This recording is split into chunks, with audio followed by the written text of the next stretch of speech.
70% of Americans will experience shoulder pain at some point in their lives, and there are several reasons why. Overuse is one. So it doesn't come as a complete surprise the busy father/former college athlete you're about to meet found himself in a doctor's office seeking help and relief.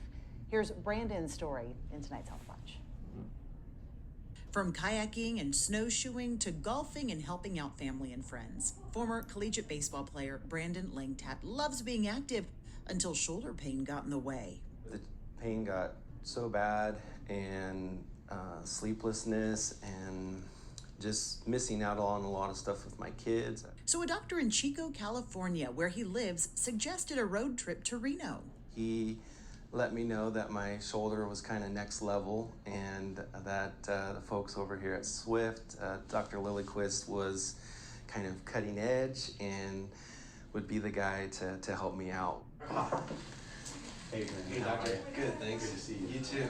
Brandon made the 3-hour drive to Swift Institute, where he met Dr. Michael Lilyquist, who specializes in hand and upper extremity surgeries, everything from the shoulder to fingertips. Knowing Brandon's age, he explained surgery options, keeping in mind Brandon's goals. Trying to be able to be competitive in the game of horse, because my kids beat me right now. They scheduled surgery knowing a total shoulder replacement was an option. A lot of it depended on kind of what he would see once he got in there, which was remarkable, that they could have like plan A, plan B, plan C. And sure enough, his surgery required several steps. Because his shoulder was pretty worn out, first, Dr. Lilyquist took a bone graft and shaped it into what it needed to be to put Brandon's joint into the proper position and angle. Use his own bone to build that back up and put it where it was supposed to be to restore the normal kinematics or the position of the joint, and then do the joint replacement. Advanced techniques coupled with titanium hardware implants, and shoulder replacements are lasting longer than ever before. Ultimately, he's young, so we needed to make sure that that would last as long as possible. And the hope is that he can get a good 15 or 20 years out of that joint replacement. Awesome. Come on back down. Did you bring your hand up that high before the surgery? No. Now, months post-op, Brandon has no limitations.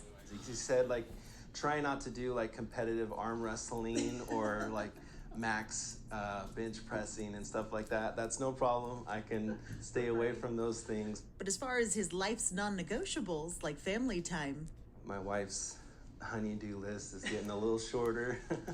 yielding more time for his favorite hobbies, like golf with his son and grandfather. When he sent me that video of him hitting a golf club, it was just, it made my day. That's the whole reason why I do it. I mean, that's the reward that we get in doing this, is restoring people's function and helping them to get back to the things that they love. Good work, Dr. Lilyquist. Well, shoulder pain is common second to back pain, so maintaining strength in the rotator cuff with simple exercises can potentially ward off the risk of arthritis down the road.